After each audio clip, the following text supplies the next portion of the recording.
One of the hardest things creators have to do is build a content team. And that's why I wanted to make this video, to make a step-by-step guide on who you want to hire, when you want to hire them, and what you want to hire them for. So here are 16 of the most common roles you'll often find in YouTube teams. Number 1 is the editor. Now this role doesn't require too much explanation, but this is simply a person you send your raw footage to, they cut it up, they give you something back, there's 1 or 2 reviews, and after 3-4 days on average, you will have a polished video that you can now upload on your channel. You want to typically hire this person first, as they reduce a lot of your time and they're mostly proficient, more proficient than you in editing. This also allows you to focus more on creating content while somebody's editing. One trick that a lot of creators do when they upload a lot is record during the day and then have an editor on the other side of the world who can edit, so that by the morning you have an edit going. Number 2 is the thumbnail designer. The thumbnail designer is very similar to the editor. You'll hire them very early in your journey, but we typically hire them second, as editing takes the most time of a creator and thumbnail people don't always spend more than a few hours on it. Now I would encourage you to hire a thumbnail designer fairly early on, because a good thumbnail can be the difference between a good performing video and a bad performing video. Now if you're wondering in terms of pricing, currently the going rate for a good thumbnail seems to be like $100 to $150. Number 3 is a scriptwriter. Now finding a good scriptwriter is a task by itself, but you can do a scriptwriter and get it in many shapes and forms. Most of the times, people hire a scriptwriter to write the entire script word by word. But there are also cases where you might just hire a scriptwriter to come up with things in your video. They don't have to write out everything you're going to say. Now, when do you want to hire a scriptwriter? I would say anytime in your journey when you want to slowly offload the scripting process. At the end of the day, the scriptwriting process can be very tedious in terms of timing, and that gives less time for you to record. And with the many uploads that we often want to do, hiring a scriptwriter is a good idea. One good advice if you hire a scriptwriter is record yourself talking to a camera about your own scriptwriting process, so that the scriptwriter also understands the type of thoughts you put in your video. Scriptwriters aren't just people who can read your mind, so there's 2 things you want to get to them. Is 1, they need to understand how you talk, and 2, they need to understand the type of information you like to give to your viewers. 4th is the idea researcher. Now the idea researcher is someone you can hire at any point in your journey, but I typically advise it to do it early on, because finding a good idea can help your channel grow faster. When we look at what the idea researcher is good at, we can find that they're often really good with data, because they need to find out which ideas are standing out from the crowd, which is often referred to as outlier theory. I might do a video on that one later, but for now, let's just say that they're looking for viral video ideas. So if you want to do good in your niche, get an idea researcher. They can be very valuable. By the way, if you want to do idea research yourself and you're just looking for some tools rather than a person, I'm going to list you a few that are good. First, we have playboard.co. Playboard.co is a website where you can find which channels or videos are performing well in a particular day, week, month, or even year. Next, you have 1 of 10. 1 of 10, and I'll also put links down in the description, is a tool that you can use for outlier theory. This is where we find which videos perform better than others on a particular channel. Now third, this is a very favorite of mine, is view stats. View stats doesn't only allow you to see when a video is doing well at any given time while you're browsing on YouTube, but it also allows you to see when people do thumbnail tests. And there are many other tools, but these 3 are ones that I use on a daily basis. Number 5, the channel manager. Now at this point, you've already collected yourself a small team, and managing starts to become a little bit of a problem, because you need to think about contracts, you need to think about managing everybody's calendars and stuff, and that's where the channel manager comes into play.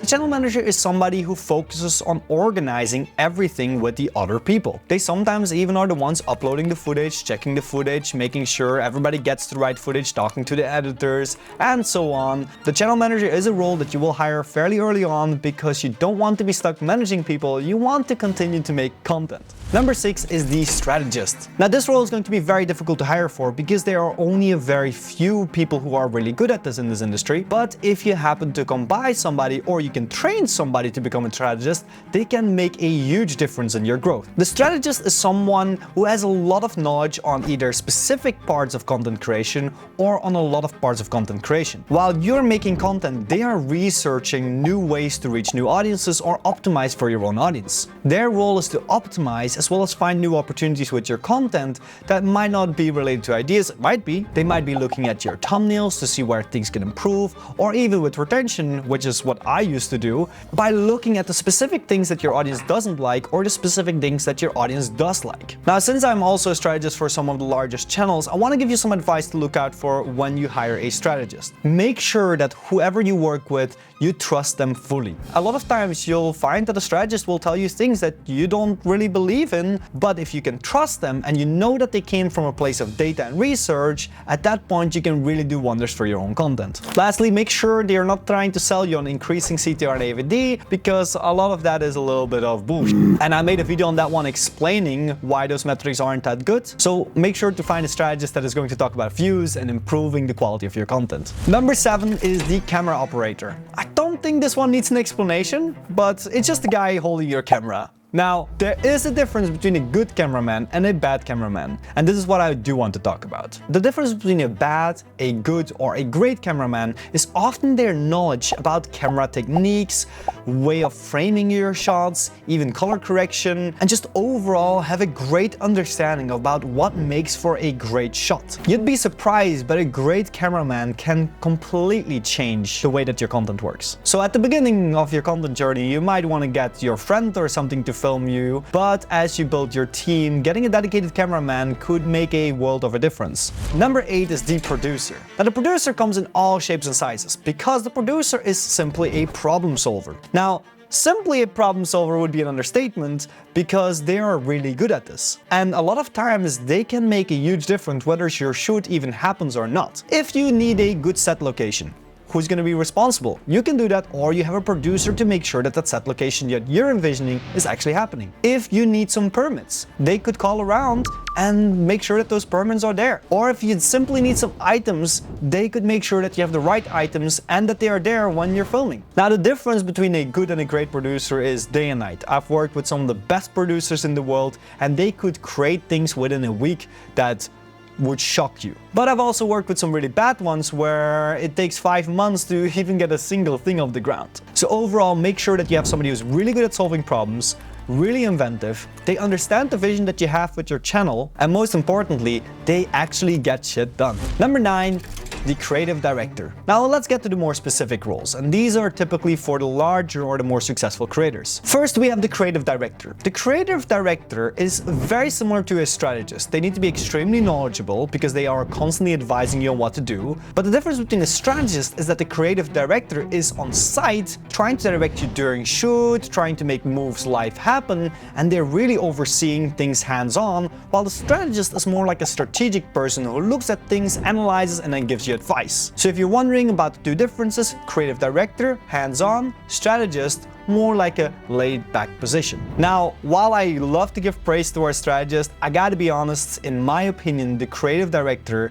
is probably the most valuable role for any large team. They don't need to only understand vision, they need to get stuff done, they need to be problem solvers, they need to be strategists. It's a wild role. It is also a very stressful role. So if you have a great creative director, do not underpay them, because they are high in demand and it's a very difficult role. Next, let's go easier. Number 10, the assistant editor. This role is to make your editor's life easier. It is somebody with editing skills, but not to the level as a lead editor, your first initial editor, who does both the rough cuts, the polish, and all of the things in between. The assistant editor, they could take a lot of footage that you have, cut it up, get it ready for the lead editor to work on. Sometimes they may take pieces that the lead editor isn't able to do because of time constraints. Some projects can be so overwhelming that giving a part to an assistant editor can be such a good thing for the lead editor's mental health. Yes, I've seen a lot of lead editors get burned out simply because they didn't have any help and they needed to do all of the things themselves. This also brings me to number 11.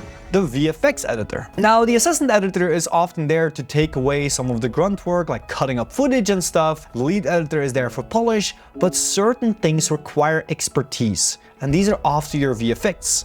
A great lead editor doesn't always have the necessary skills to do motion graphics or any of that kind of stuff. And that's where we bring in a special type of editor. These are editors that are specialized in After Effects or any of the similar tools than that, and they just make specific type of graphics look good. Often you pay them on a commission base, but they're great when you have a lead editor that you love, but he lacks a little bit of skills on certain aspects. Again, I'm not trying to throw shade towards lead editors, because lead editors have enough to worry about already than some graphics, some 10-second graphic that could take an entire day to edit. There are a lot of other types of editors that you can still include, with each their own expertise, but this is too much for this specific video, and that would only apply to a certain amount of content teams. But this brings us to number 12. The analyst. Now, an analyst and a strategist are often the same person, because to be a good strategist you need to analyze, but the main difference between an analyst and a strategist is that the analyst just runs a lot of the numbers and tries to find insights or tries to find patterns within the numbers, while the strategist is more about interpreting those numbers and trying to find practical ways to implement those insights. But again, most of the times they're the same. It's only rare cases and rare teams that you will have an analyst. That being said, I've also seen teams that don't have a strategist and they do have an analyst,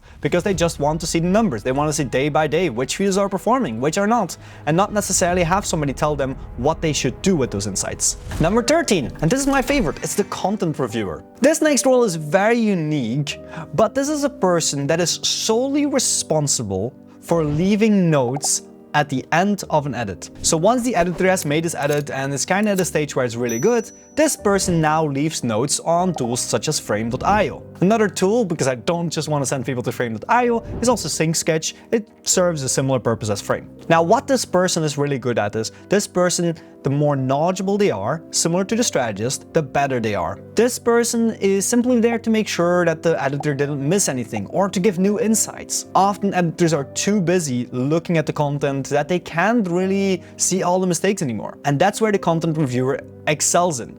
They're really good at spotting mistakes. Now, there are 3 stages that the content reviewer works in, or the 3 types of things they focus on. So first of all, they focus on structural stuff. This is anything when it comes down to storytelling, to make sure that segments are in the right order, or that, hey, maybe we can make it shift, or maybe things don't make sense, and how do we make that sense? The idea behind this stage is that we're trying to make sure that the structure is in such a way that it's easy to follow and enjoyable to watch. The next stage is the polish stage. This is a stage where they are going to focus more on music, sound effects, visuals, potentially still camera angles, because camera angles don't need to be 10 seconds earlier or 10 seconds later. We just have to see which camera angle is the best one. But it's everything to bring the edit to a stage where it's pretty good and pretty much ready to go, actually. But that's where we bring a third stage, which is often for the best content reviewers, and that's the retention stage. This is the complex stage because this requires the content reviewer to also have an understanding about retention, which is typically the strategist role, and they need to be an analyst as well, so it gets very complicated. But the idea behind this last stage is simply that we're going to take analytical insights and now implement them in the editing process. This could be as simple as just cutting out all the things that would cause retention drops. We're not looking at what subjectively feel like is better or worse, we're literally looking at what the data has said in the past. Now, make sure for this person that they do understand the target audience, because the target audience is going to affect the type of notes that they're going to leave on your video. And if you're wondering how many notes they should be leaving, I would typically say if they don't leave about 100 notes on a 10-minute video, you probably have somebody who isn't the best content reviewer. Unless they're doing shortcuts and they really are just trying to focus on the bigger stuff, then about 30 to 50 could be reasonable. If you have somebody who's able to do 200 notes on a 10-minute video, which I used to do, just remind them that 200 notes is overwhelming for editors and they want to make sure you don't burn out your editors. This is one mistake I used to do when I was working at the Mr. Beast. I would leave too many notes for the editors, and that was not good for their sleep. So I toned back a little bit and the editors were happier with that. Now, next 3 roles are more specific, but I wanted to include them because I think they are often overlooked as important parts of a team. Number 1 is the brand manager or the agencies. Relying on AdSense works for a lot of people, but not all creators are good with this one. I've worked with a lot of creators who unfortunately cannot pay for their content with just AdSense. And in those cases, brand deals or anybody looking at like white labeling is great. This is where agencies or brand managers come into play, who look for opportunities actually for you to make more money off your content or to monetize your audience. The difference between a good and a bad one is drastic, but at the same time, I just wanted to highlight this one as an important role. Number 15, which you probably didn't expect in this list, is the legal advisor or your lawyer. Now, this might come as a shock, but larger content creators often get in lawsuits for no reason. An employee isn't happy, you did something that somebody isn't happy with, you got some copyright issues, or you want to make sure that you are protected. And for that reason, make sure that you get a good lawyer. Often we use contractors as lawyers,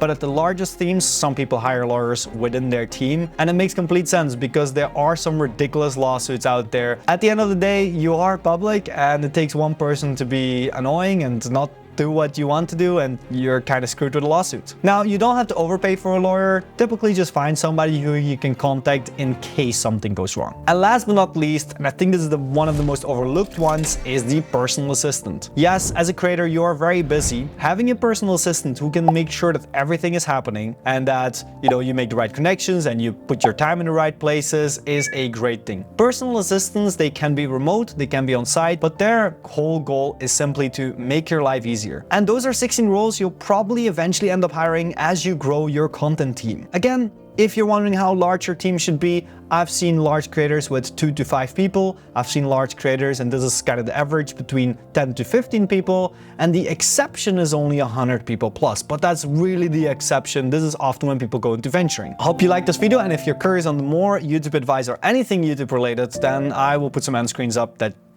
I think you'll find interesting.